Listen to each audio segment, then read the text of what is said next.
जिगर दोषी सर, कई सारी घोषणाएं हो गई।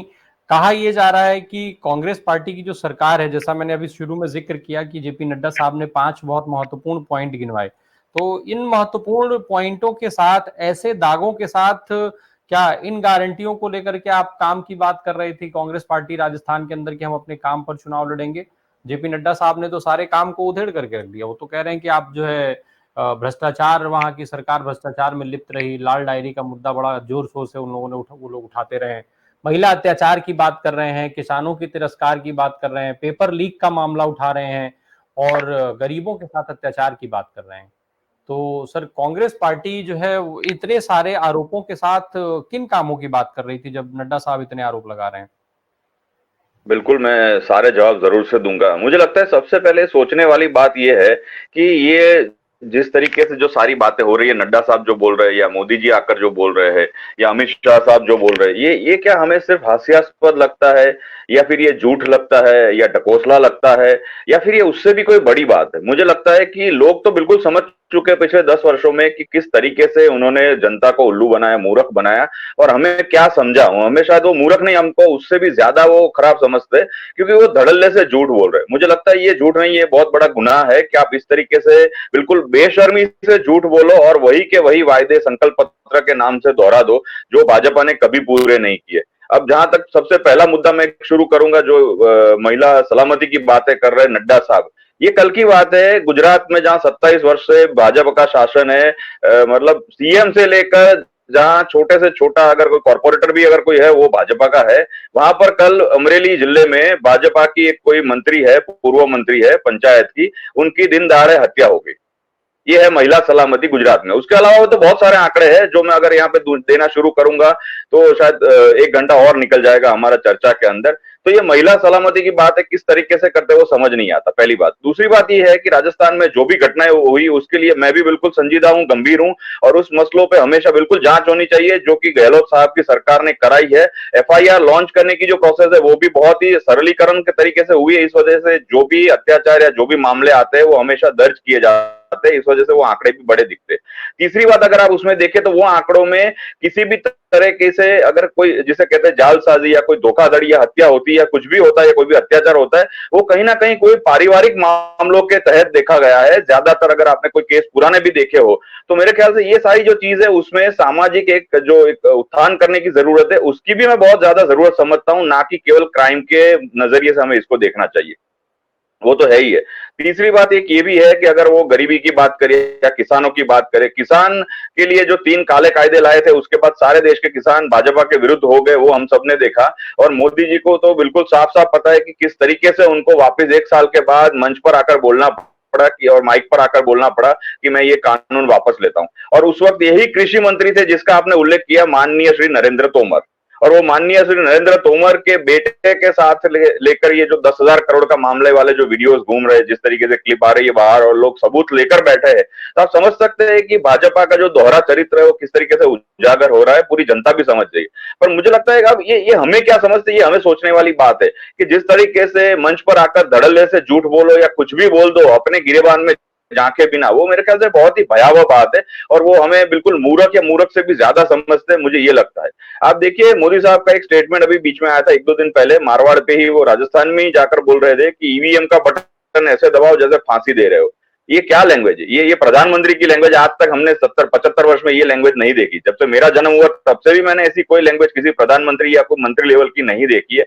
ये बहुत भयावह चीज है और आप पूरी जनता को, पूरे देश को, आने वाली पीढ़ियों को एक बहुत ही बड़े जिसे कहते हैं असहिष्णुतावाद में धकेल रहे हो। मतलब आपको जो पसंद नहीं है उसे फांसी दे दो, उसे मार दो, उसे काट दो, आप उस तरीके का समाज बनाने की कोशिश कर रहे हैं। ये बात मुझे साफ दिख रही है। एक बात और भी है जो नड्डा साहब बोल रहे थे अपने प्रवचनों में कि मैं गरीबों की बात करूंगा, युवा की बात करूंगा, महिलाओं की बात करूंगा। कहां गरीब की बात है? 80 करोड़ लोगों को तो गरीब से और अति गरीब बनाकर आपने 80 करोड़ लोगों को राशन देने उसकी लाइन में लगाने के लिए मजबूर कर दिया। कहा युवा की बात है? 45 वर्षों के बेरोजगारी के जो आंकड़े हैं वो रिकॉर्ड पे रिकॉर्ड तोड़ रहे हैं। मध्य प्रदेश का एक बीच में आंकड़ा आया था, वहां तो 10% से ऊपर बेरोजगारी का आलम है, उससे ज्यादा परसेंटेज है। उसके अलावा अगर ऑफिशियल आंकड़ों की बात करें मध्य प्रदेश में तो वहां 21 लोगों को शायद नौकरी दी गई है, उससे कम आंकड़े हैं। तो ये कहां की बात करें, कौन सी बेरोजगारी? गुजरात में भी यही आलम है, राजस्थान में भी यही आलम है केंद्र सरकार की तरफ से कि कोई नौकरियां नहीं दी जा रही है। और 70-75 हजार लोगों को आवंटन पत्र बांटकर मोदी साहब ये आश्वासन देते कि नहीं मैं अभी भी प्रयत्नरत हूं कि मैं नौकरियां दूंगा। कैसे कोई आप पे भरोसा करे, मुझे ये समझ नहीं आता। उसके अलावा अग्निवीर स्कीम लेकर आए, कल ही एक वीडियो निकल रहा है, वो आपने देखा कि अग्निवीर के तहत 6 महीने की ट्रेनिंग पाने के बावजूद भी वो व्यक्ति ठीक से परेड नहीं कर पा रहा है।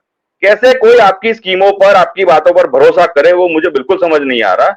और एक दो दिन पहले मेरे ख्याल से, या शायद कल शाम की बात होगी, मोहन भागवत साहब भी ये कह रहे हैं कि अहिंसा, अभी जो पैलेस्टाइन और इजराइल के बीच चल रहा है, वहां पर उसका निकाल आ सकता है केवल अहिंसा से। ये लोग अहिंसा की बातें कर रहे हैं, ये सुनकर मुझे बड़ा बड़ा अचरज होता है। मुझे ये समझ नहीं आता कि ये जो सुबह अपने शाखाओं पर जाकर लाठी डंडा लेकर कसरत करते हैं, लोगों को मिटाने की बात करते हैं, गोली मारने की बात करते हैं, या फिर final resolution, final destination, final solution, ऐसी बातें करते हैं, वो लोग अहिंसा की बातें कर रहे हैं। बहुत ही हास्यास्पद से ज्यादा ये भयावह स्थिति, मुझे ऐसा लग रहा है। मुझे ये सबसे ज्यादा ऐसा फील हो रहा है कि वो लोग बहुत कंफ्यूज है। उन्हें साफ साफ दिख रहा है कि सत्ता हाथ से सरक रही है पांचों राज्यों की, और साथ साथ में जनता का जो भरोसा है वो भाजपा से, मोदी जी से, आरएसएस से, बीजेपी से, हर एक से वो निकल चुका है, और भाजपा का और मोदी जी का नकाब उतर चुका है। अब ये जो नकाब उतरने वाली बात है, वो बात बिल्कुल लोगों के जहन में बैठ गई है। आप मध्य प्रदेश की कुछ वीडियो देखिए जो मैंने देखे, जहां पर बिल्कुल आम सामान्य जनता को पूछा जाता है कि आपको ये शासन कैसा लगता है मामा जी का। लोगों ने भर भर के गालियां दी है, ओपनली गालियां दी है, बहुत बुरा भला बोला है, और न जाने कितने सारे एलिगेशन लगाए है। अब ये लोग केवल और केवल मतलब जिसे कहते हैं कि पूरा जो शासन या प्रशासन व्यवस्था है वो इतनी भ्रष्ट इस कगार पर आ चुकी है, जहां पर आम सामान्य जनता को ये बिल्कुल विश्वास बैठ चुका है कि हमारे लिए नहीं, केवल और केवल चंद पूंजीपतियों के लिए काम करता है, जिसमें मोदी की गारंटी मतलब अदानी की गारंटी। ये वाली बात जो राहुल जी बोलते हैं, वो बात साफ निकल के स्पष्ट आ रही है। पर मुझे लगता है अभी हमें रुकना और थमना नहीं है। अभी 2024 तक भी इन लोगों को ऐसे ही दौड़ाना है, क्योंकि आप हर एक स्टेटमेंट मोदी जी के देखेंगे तो वो कांग्रेस के जो भी रणनीति है उसके पीछे पीछे चल रहे हैं, उसके आगे नहीं जा पा रहे। और ये जो बौखलाहट है, ये जो कंफ्यूजन है, वो साफ दिखा रहा है कि उन सभी का मुखौटा उतर चुका है। भाजपा के कार्यकर्ताओं के लिए, भाजपा के जो भी अंधभक्त है, उनके पास बोलने के लिए शब्द नहीं है। उनके पास हम इतने सारे काउंटर क्वेश्चन लेकर जाते हैं, जब भी कोई बात होती है, डिबेट होती है, तो उनके पास एक शब्द नहीं होता सामने जवाब देने के लिए। बेरोजगारी मामला, उनके पास कोई जवाब नहीं है। महंगाई का मामला, उनके पास कोई जवाब नहीं है। गृहिणी का मामला, उनके पास कोई जवाब नहीं है। महिला सलामती का मामला, उनके पास कोई जवाब नहीं है। सारे आंकड़े उनके विरुद्ध में, सारे के सारे। और उसके बाद भी देखिए, स्टॉक मार्केट का एक रिपोर्ट बनवाकर वो मॉर्गन स्टैनली जैसी संस्थाओं को इन्वॉल्व करके, अपने इन्फ्लुएंस से इन्वॉल्व करके, जेफरीज और मॉर्गन स्टैनली जैसी संस्थाओं के द्वारा ऐसे ऐसे बयान दिलवा रहे हैं भाजपा वाले कि अगर आने वाले समय में अगर बीजेपी की सरकार नहीं बनी तो आने वाले टाइम में स्टॉक मार्केट 25 से 50% क्रैश हो जाएगा। मतलब सेबी के हिसाब से वहां पर 11 करोड़ से ज्यादा इन्वेस्टर्स है, तो क्या उनके मनोबल को तोड़ने का ये प्रयास हो रहा है? ये भी एक बहुत बड़ा आंकड़ा है, जिसके भी मेरे ख्याल से ये फाइंड आउट होना चाहिए, ये तपास और साजिश क्या है वो पता चलना चाहिए। ये सारी बातें दिखा रही है कि भाजपा बिल्कुल बैकफुट है, उनके पास कोई मामला नहीं है सिवाय गुंडागर्दी, धोखाधड़ी, ईडी, सीबीआई और दादागिरी और डर दिखाने के अलावा। ये डर वो कितना दिखा सकते थे, वो उन्होंने 9.5 वर्षों में दिखा दिया। अब मजे की बात राम भाई ये भी है कि आज की तारीख में लोग उनसे डर भी नहीं रहे। मैं कोई नेताओं की बात नहीं कर रहा, मैं तो आम सामान्य लोगों की बात कर रहा हूं, जो भी उनके डर से अब मुक्त हो चुके हैं। क्योंकि एक बहुत बड़ा, एक अच्छा सा एक वाक्य मैंने सुना था कि डर को इतना मत डराओ कि डर डरना ही बंद कर दे। और आज भाजपा के सामने ये हो रहा है, पब्लिक ने डरना बंद कर दिया, पब्लिक उनको साफ साफ जवाब दे रही है। और ये सारे आंकड़े उनकी विरुद्ध में, जो उनकी सारी पांचों राज्यों में उनकी सरकार नहीं बनने देंगे, और लोकसभा में भी यही हालत होगी। वो मेरे ख्याल से 150 के अंदर सिमट जाएंगे, ये बात कहता हूं मैं। जी जिगर सर, अभी एसआईटी का जिक्र कर रहे थे ओम सर। एसआईटी की बात करते हुए उन्होंने पेपर लीक मामले की जांच का जिक्र किया, और उसकी एसआईटी बनाने के लिए भी उन्होंने बात करी हुई है, जेपी नड्डा साहब जो आज बोले। यही बात कांग्रेस भी जो है मध्य प्रदेश में कह करके आई है। मध्य प्रदेश में बाकायदा जब उन्होंने जो अपने संकल्प पत्र वहां पर जारी किया था, उसमें भी ये बात कही गई है कि जो तमाम भर्ती में घोटाले हुए हैं, जो पेपर लीक के मामले हुए वहां पर, उनकी जांच कराई जाएगी, उसके लिए आयोग बनाया जाएगा। बाकायदा आपने ये सारी चीजें करी हैं। तो क्या, और अभी जब हम राजस्थान का उदाहरण लें, तो राजस्थान में 2018 के चुनाव में भी इस तरीके की बात कांग्रेस की तरफ से उठाई गई थी, पर जांच हुई नहीं। तो क्या माना जाए, ये दोनों पार्टियां तो भाई एटलीस्ट लगभग एक तरह की योजनाएं ही दे रही हैं। कोई एक थोड़ा एक घोषणा करता है, दूसरी उससे ज्यादा घोषणा कर देता है। तो यही सीन चल रहा है। तो क्या माना जाए, काम होगा या फिर दोनों तरफ से केवल घोषणाएं ही रह जाएंगी ये सारी चीजें? युवाओं के लिए तो ये बहुत बड़ा मजाक है ना, पेपर लीक जैसी घटना युवाओं के लिए बहुत बड़ा मजाक है। और शायद इसी के चलते धनंजय सर अभी बिहार मॉडल का भी जिक्र कर रहे थे, जिस तरीके से अभी वहां पर एक साफ सुथरी भर्ती देखी गई है, जिसमें इतनी बड़े संख्या में युवाओं को रोजगार मिला, और अभी तक कोई आरोप नहीं लगा है उस भर्ती मामले में। बिल्कुल, बिल्कुल। देखिए, मैं ये बात भी बिल्कुल क्लियर करूँगा कि दोनों पार्टियाँ बिल्कुल सेम नहीं है, वो आप भी जानते हैं, मैं भी जानता हूँ, जनता भी जानती है और मेरे ख्याल से सैनी साहब तो वहीं राजस्थान में वो बहुत अच्छे से भली-भांति जानते हैं। जहाँ तक हुई 2018 में जो भी घोषणा की गई थी, उसके तहत जो-जो भी गिरफ्तारियाँ होनी थी, वो राजस्थान बोर्ड में जो भी ये गैर रीति हुई या जो भी एजुकेशन या एग्ज़ाम के मामले आए, पेपर लीक के खासकर, उसके मामले और आप गुजरात के मामले कंपेयर करेंगे, आपको फार बेटर दिखेगी राजस्थान की सरकार। मेरे पास कुछ आंकड़े हैं जो मैं आपको आज शाम तक भेज दूंगा, जिसमें आप देखेंगे गिरफ्तारियां कितनी हुई है, क्योंकि नंबर 1 है गुजरात पेपर लीक के मामले में 27 साल की सरकार के बावजूद। और जो भी पेपर लीक माफिया है वो यहाँ इतने धड़ल्ले से पेपर लीक करते हैं, उसके लिए बहुत सारे आंदोलन हो रहे हैं, जो शिक्षक भी कर रहे हैं, विद्यार्थी भी कर रहे हैं और साथ साथ में जो राजकीय नेता है, राजनीतिक नेता है, वो सब भी कर रहे हैं। तो मेरे ख्याल से दोनों पार्टियां बिल्कुल इस मामले में सेम नहीं है। हम जहां तक इतना चाहते हैं कि कांग्रेस जितना जल्दी हो सके पेपर लीक मामले को पूरी तरह सॉर्ट आउट करके उसको नेस्तो नाबूद कर दे, अगर जो कोई भी माफिया है, और आगे जाके युवाओं के भविष्य के साथ कोई खिलवाड़ ना हो, ये हमेशा पहला प्राधान्य रहेगा और युवाओं को इसका कोई खामियाजा ना भुगतना पड़े, ना उनके भविष्य के साथ कोई खिलवाड़ हो, इसका बिल्कुल ध्यान कांग्रेस पार्टी रखती है और हमेशा रखेगी। दूसरी बात मैं ये कहना चाहूंगा कि जो भी घोषणाएं होती है वो बिल्कुल एक घिसा पिटा, जैसे कॉपी पेस्ट हम कहते हैं इंग्लिश कंप्यूटर की भाषा में, भाजपा वही कर रही है। कांग्रेस का जो भी मैनिफेस्टो आता है उसका कॉपी पेस्ट कर लो, या फिर बीजेपी का जो भी पुराना मैनिफेस्टो है उसको कॉपी पेस्ट करके वो रख लेते हैं।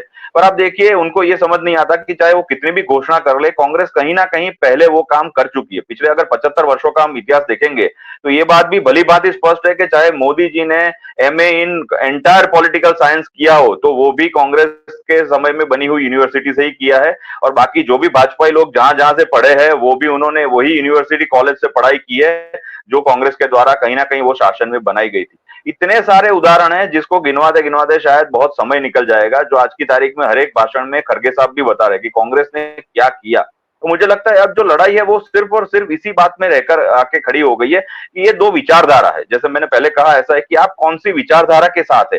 दो हिंदुस्तान है जो बंट गए हैं, जो राहुल जी कह रहे हैं। एक हिंदुस्तान ऐसा है जो अमन प्रेम शांति और एकदम अपने अपने जो अलग अलग तरीके तौर तरीके, जो अनेकता में एकता है, उसके साथ रहना चाहता है। और एक हिंदुस्तान ऐसा बनाने की भाजपा कोशिश कर रही है, ये आरएसएस ऐसी कोशिश कर रहा है जिसमें केवल और केवल विध्वंस हो, लोग अंदर अंदर झगड़े, जो भी जात पात के मसले उसमें अंदर अंदर झगड़े हो, ताकि उसी चक्कर में वो उनको वोट देते रहे, गरीब और गरीब बनता रहे, युवा और बेरोजगार बनता रहे। जिस तरीके से लोग जिसे कहते हैं कि पीड़ा के स्वरूप में जी रहे, वो पीड़ा हम आज की तारीख में भली भांति देख रहे हैं। उसमें मुझे नहीं लगता कि किसी की पीड़ा, अभी बीच में मैंने मध्य प्रदेश और यूपी में जो भी अलग अलग एग्जाम्स हुई थी ये एजुकेशन के रिलेटेड, उसकी एक डिबेट हुई, उसमें मैंने भाग लिया था, पिछले मेरे ख्याल 10-12 दिन पहले की बात होगी। उसमें लोग इतना प्रताड़ित है दोनों प्रदेशों में, और एक बीजेपी की जो सरकार है दोनों ही प्रदेश में, चाहे मध्य प्रदेश हो या उत्तर प्रदेश हो, आप देखिए वो इतने बड़े बड़े वायदे करते हैं। और एक छोटा वायदा ये भी उन्होंने किया था, गैस सिलेंडर बांटेंगे जब भी ये त्योहार आएगा। अब कितने वायदे करके क्या बांटा वो हमें नहीं समझ आ रहा है।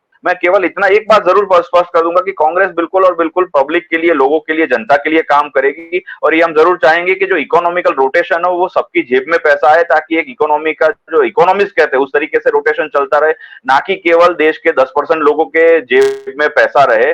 और जहां तक ये बात है मुफ्त अनाज देने की, तो ये कोई मुफ्त अनाज नहीं है।